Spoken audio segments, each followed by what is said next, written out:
ಕ್ರಿಸ್ತನನ್ನು ಪ್ರತಿಫಲಿಸುವಂತೆ ನಿಮ್ಮ ಆತ್ಮಗಳನ್ನು ವಾಕ್ಯದಲ್ಲಿ ಬಲಪಡಿಸುವ ಅನುದಿನದ ಧ್ಯಾನ. ಇಂದಿನ ಧ್ಯಾನದ ಶೀರ್ಷಿಕೆ, ದೇವರೊಬ್ಬನೇ ಹೃದಯವನ್ನು ನವೀಕರಿಸಬಲ್ಲನು. ಈ ದಿನದ ದೇವರ ವಾಕ್ಯ, ಯಾಕಂದರೆ ದೇವರೇ ತನ್ನ ಸುಚಿತ್ತವನ್ನು ನೆರವೇರಿಸಬೇಕೆಂದು ನಿಮ್ಮಲ್ಲಿ ಉದ್ದೇಶವನ್ನೂ ಪ್ರಯತ್ನವನ್ನು ಉಂಟುಮಾಡುವವನಾಗಿದ್ದಾನೆ. ಫಿಲಿಪ್ಪಿಯವರಿಗೆ 2ನೇ ಅಧ್ಯಾಯ 13ನೇ ವಚನ. ನಮಗಿಂತಲೂ ಹೆಚ್ಚಾಗಿ ನಾವು ತೊಡಗಿರುವ ಈ ಸಂಘರ್ಷದಲ್ಲಿನ ಸಮಸ್ಯೆಗಳಲ್ಲಿರುವ ಅಪಾಯವನ್ನು ನಾವು ಹೆಚ್ಚಾಗಿ ಅರ್ಥ ಮಾಡಿಕೊಳ್ಳಬೇಕು. ಈ ಕಾಲಕ್ಕಾಗಿ ದೇವರು ದಯಪಾಲಿಸಿರುವ ಮೌಲ್ಯವನ್ನು ನಾವು ಅರ್ಥ ಮಾಡಿಕೊಳ್ಳಬೇಕು. ಮಹಾಮೋಸಗಾರನು ನಮ್ಮ ಮನಸ್ಸುಗಳನ್ನು ಸತ್ಯದಿಂದ ಬೇರೆಡೆಗೆ ತಿರುಗಿಸಲು ಅನುಮತಿಸಿದರೆ ಅದರಿಂದಾಗುವ ಅಪಾಯವನ್ನು ನಾವು ಹೆಚ್ಚು ಸಂಪೂರ್ಣವಾಗಿ ಅರ್ಥ ಮಾಡಿಕೊಳ್ಳಬೇಕು. ಪಾಪವು ಅತಿ ದೊಡ್ಡ ದುಷ್ಟತನ ಎಂಬ ಅಂಶವನ್ನು ನಮ್ಮ ವಿಮೋಚನೆಗೆ ಅಗತ್ಯವಿರುವ ಶ್ರೇಷ್ಠ ಬಲಿಯ ಬೆಲೆ ಕಟ್ಟಲಾರದ ಮೌಲ್ಯವು ಪ್ರಕಟಪಡಿಸುತ್ತದೆ. ಪಾಪದ ಮೂಲಕ ಇಡೀ ಮಾನವ ಸಂಕುಲವು ವಿಕೃತವಾಗಿದೆ. ಮನಸ್ಸು ವಿಕೃತವಾಗಿದೆ. ಆಲೋಚನೆಯೂ ವಿಕೃತವಾಗಿದೆ. ಪಾಪವು ಆತ್ಮದ ಸಾಮರ್ಥ್ಯಗಳನ್ನು ನಾಶ ಮಾಡಿದೆ. ಹೊರಗಿನಿಂದ ಬರುವ ಶೋಧನೆಗಳಿಗೆ ಉತ್ತರದ ಧ್ವನಿಯು ಹೃದಯದೊಳಗೆ ಉಂಟಾಗುತ್ತಿದೆ ಮತ್ತು ಪಾದಗಳು ಅಗೋಚರವಾಗಿ ಕೆಟ್ಟದ್ದರ ಕಡೆಗೆ ತಿರುಗುತ್ತಿವೆ.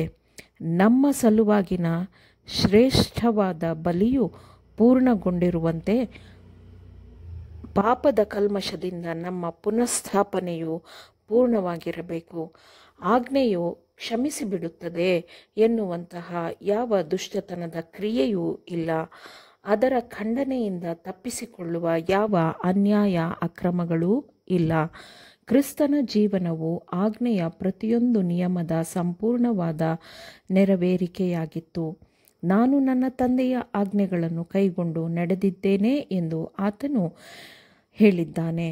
ಆತನ ಜೀವನವೇ ನಮ್ಮ ವಿಧೇಯತೆಯ ಮತ್ತು ನಮ್ಮ ಸೇವೆಯ ಮಾನದಂಡವಾಗಿರಬೇಕು. ದೇವರು ಮಾತ್ರ ಹೃದಯವನ್ನು ನವೀಕರಿಸಬಲ್ಲನು.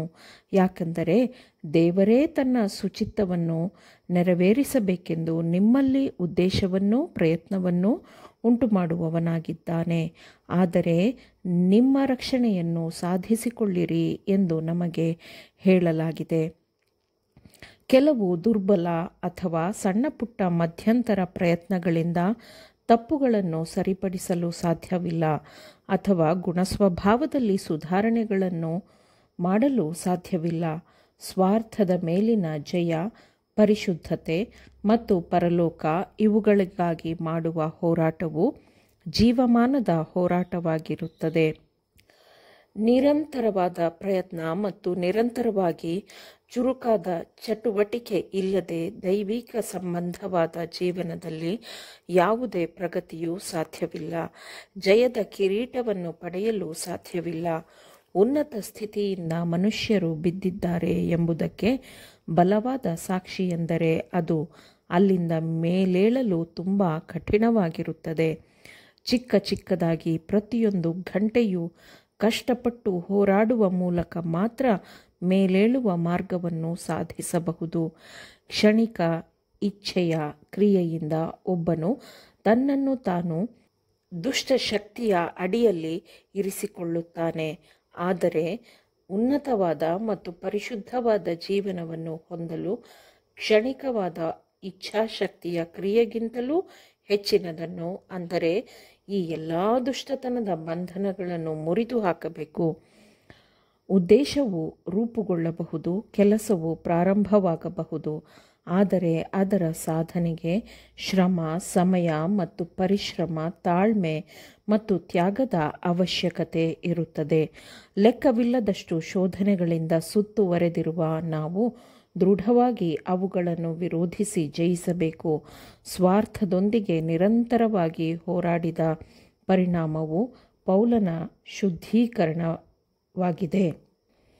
ನಾನು ದಿನಾಲೂ ಸಾಯುತ್ತಲಿದ್ದೇನೆ ಎಂದು ಪೌಲನು ಹೇಳಿದನು. ಅವನ ಇಚ್ಛೆ ಮತ್ತು ಅವನ ಆಸೆಗಳು ಪ್ರತಿದಿನದ ಕರ್ತವ್ಯ ಮತ್ತು ದೇವರ ಚಿತ್ತದೊಂದಿಗೆ ಹೋರಾಡುತ್ತಿದ್ದವು.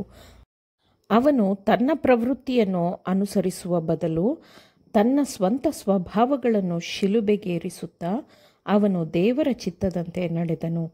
ಹಾಗಾದಾಗ ಮಾತ್ರ ದೇವರು ತನ್ನ ಜನರನ್ನು ಹಂತ ಹಂತವಾಗಿ ಮುನ್ನಡೆಸುತ್ತಾನೆ.